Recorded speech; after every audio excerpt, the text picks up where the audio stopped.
எல்லோருக்கும் காஞ்சிபுரம் அப்படின்னாலே காமாட்சி அம்மன் கோயில் ஞாபகம் வரும். ஆனால் அந்த காமாட்சி அம்மன் கோயிலுக்கு பக்கத்தில் ஆதி காமாட்சி கோயில்னு ஒன்று இருக்குது. அது தெரியுமோ? இதில் என்ன விசேஷம்னாக்க, இதில் லிங்கம் இருக்குது இல்லையா, அந்த லிங்கத்தில் சக்தியோட வடிவம் இருக்குவான். எவ்வளோ ஒரு அதிசயமான இருக்குது பாருங்க அது.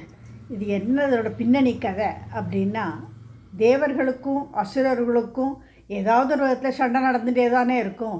இந்த அசுரர்களோட கொடுமை தாங்காமல் இந்த தேவர்கள்லாம் என்ன பண்ணாலாம், அம்பாள்கிட்ட போய் முறையிட்டாலாம்.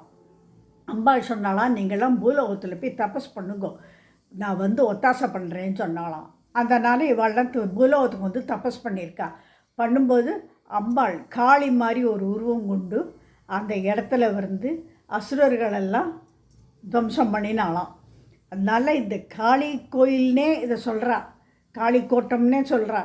அந்த அம்பாள் இந்த இடத்துல தங்கி எல்லாருக்கும் அருள் பாலிக்கணும், கெட்டதெல்லாம் சம்ஹாரம் பண்ணணும் அப்படின்னு சொல்லிட்டு இவள் தேவர்களெல்லாம் வேண்டிட்டாளாம்.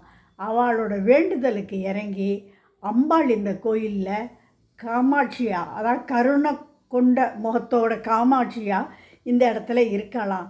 அதான் பெரிய காமாட்சி அம்மன் கோயில் இருக்கே, அதை சொல்லலை. இது ஆதி காமாட்சின்னு, அதான் காமாட்சி அம்மன் கோயிலுக்கு முன்னாடி இருந்த கோயில் இது ஆதி காமாட்சி கோயில். அந்த இடத்துல அம்பாள் அருள் பாலிச்சுன்னு இருக்கா. இது காமாட்சி அம்மன் கோயில் பக்கத்தில் தான் இருக்குது. காஞ்சிபுரத்தில் பஸ் ஸ்டாண்ட்லேருந்து நடக்கிற தூரம்தான். அதனால் அவசியமாக எல்லோரும் போய் அந்த அம்பாளை தரிசனம் பண்ணிட்டு வாங்கோ. அதனால் மனசில் கெட்ட எண்ணங்கள், கெட்ட செய்கைகள், இதனால் நம்ம பாதிக்கப்பட்டாலும், நம்ம அடுத்தவாளுக்கு ஒரு கஷ்டம் கொடுத்தாலும் அதெல்லாம் நமக்கு பூரணமாக நிவர்த்தி ஆகிடும்னு சொல்லப்படுறது.